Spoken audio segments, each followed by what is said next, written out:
Conferences, a public speaking event could be super intimidating. You're there in this room filled with smart people, they all seem super confident, and you are sitting there thinking, why should anyone even care about me? I know that feeling because I've been there many times. At my first academic conference, I was really nervous. I was that nervous that I filled my slides with probably too many words, and it's not definitely my style, but just because I really wanted to make sure to know exactly what to say. And I decided to make this video because I think there are a few little lessons that I learned during the way that could really help you approaching with a very positive attitude these first conference or public speaking events in which it's so normal to feel nervous. So here I want to share with you 3 mistakes to avoid and of course what you should do instead. So mistake number 1 is what I already mentioned to you, is slide overload. If you put a lot of text in your slides, then you're basically suggesting the people in front of you, please read the text and do not listen to me. And your audience immediately switching into this reading mode in which they feel like they should follow the slides because there's so much information in there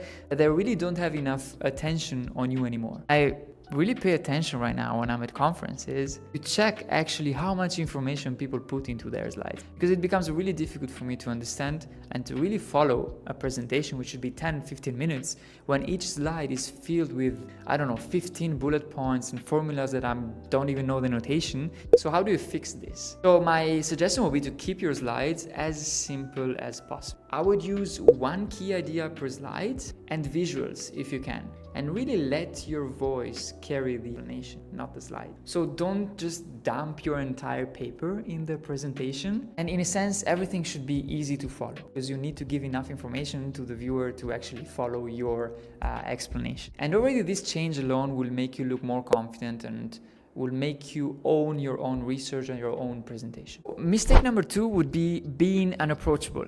Now I get it, a conference can feel awkward. A lot of people just talking about research and mathematics if you are in my similar field. And also the thing that sometimes it's difficult is that you enter in this maybe coffee room or break room or whatever is the meeting point on your conference, and you see people just talking in this really closed group. So it's very hard sometimes to really get through if they're already building this kind of clusters of conversation. And at this point, you're probably just tempted to, I don't know, hide somewhere or just talk to your 2 colleagues that you already know. But really the advice that I would like to give you, and that I've seen people who are a bit more shy or a bit more introverted or a bit more closed in this kind of social situations, is to try to be curious and start small conversations. So how can you do that? So here's a simple script that you could use to do that, which I suggest you to try if you want some ideas. So the first one is very easy. You attend the talk. Later on, you meet the same person. You say, hey, I really like your talk. What happens if you try this and this and that? Have you ever tried to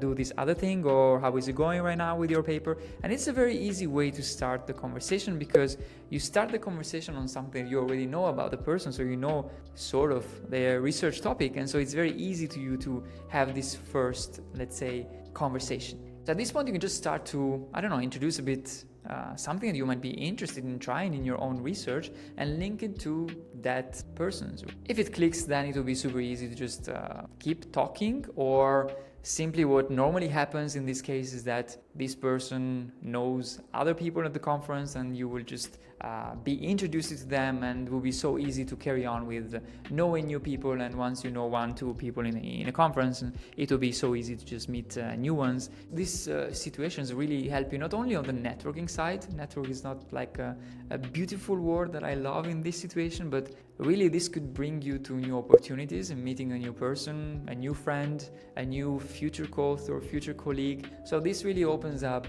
believe me, a lot of doors. So my main point here will be to just try to engage. Even though if you're shy, try to engage a little bit. And remember, at least for me, a conference is really about connecting with people that are working on similar things. And mistake number 3 would be to ignore time limits and skip discussions. And I'm so surprised when I see people coming there with, I don't know, 30, 40 slides and hoping to finish those slides in 10 minutes. And sometimes they really need to use the full 15 minutes.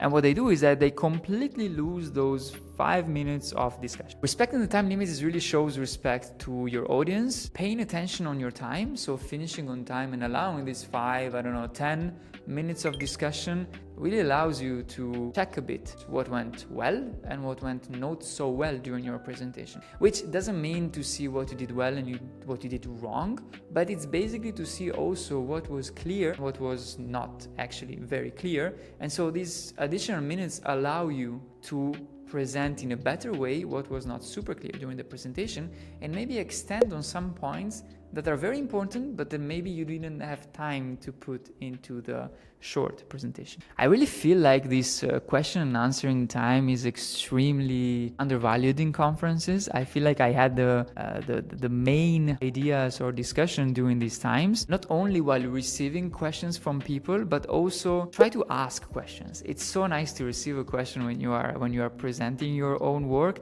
and sometimes I feel very sad when audience doesn't have a question for someone that just presented and put so much effort in that. I remember I was chairing this session at a very big conference, and there was this girl presenting this work. She was you could see that this was one of her first presentation, because she was really paying a lot of attention, sometimes reading the slides, and so it was quite a important moment for her, right? And no one had questions, but luckily, being a chair in this kind of situations also allows you and puts you in this condition of really paying so much attention, because at least how I do those is that I really try to pay a lot of attention to the speaker and to the topic presented, that I should have at least 2 questions. And so this kind of saved a bit the situation on my side, because I really would have felt super bad for this person not to have questions after her presentation, because she put so much effort in that. So I just asked these 2 questions, and in the end it was a pleasant discussion. And another thing, if you ask questions during the presentation,